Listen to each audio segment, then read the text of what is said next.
Hi, John McElroy here talking all things automotive, and today I want to talk about how GM says it's spending $4 billion to move more production to the U.S. As everyone knows, the way to get President Trump to play nice with you is to give him one big, beautiful package of investments in America that will create more American jobs. And that's what GM is going to do. It's giving Trump one big, beautiful $4 billion package. But it may not be as generous as the headlines make it out to be. Let's go through the details.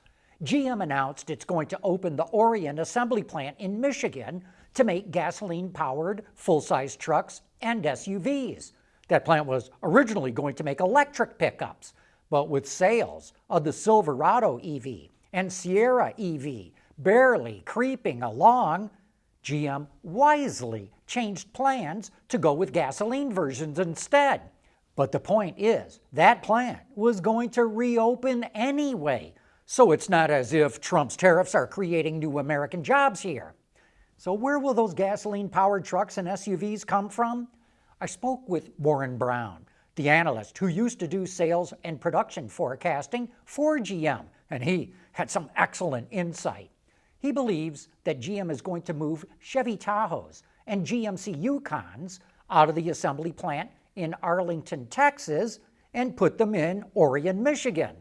Arlington is busting at the seams.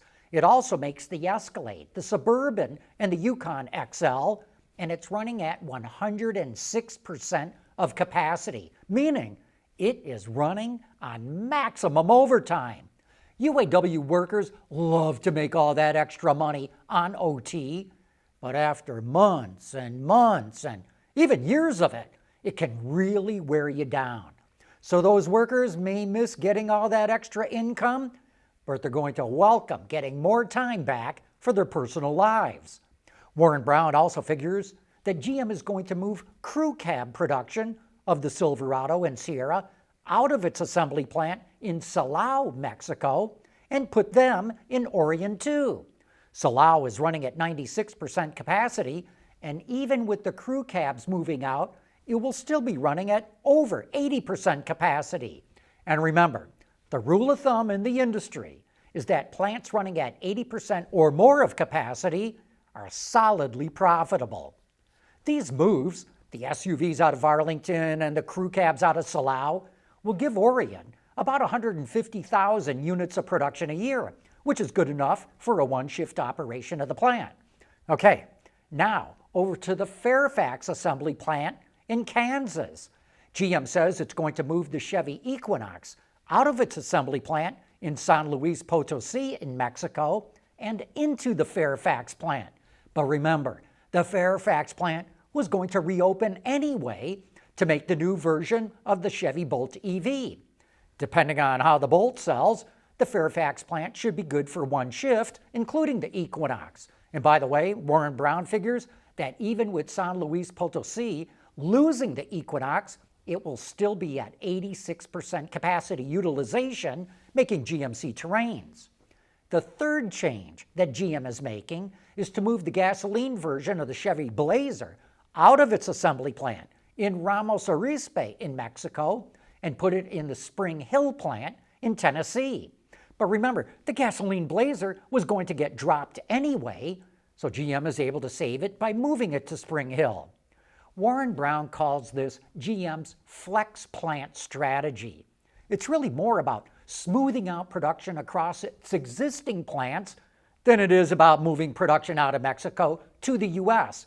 And that's an important point. GM says it is not closing any Mexican facilities or laying off any of its Mexican workers. Now, that's not how the story is getting portrayed in the media.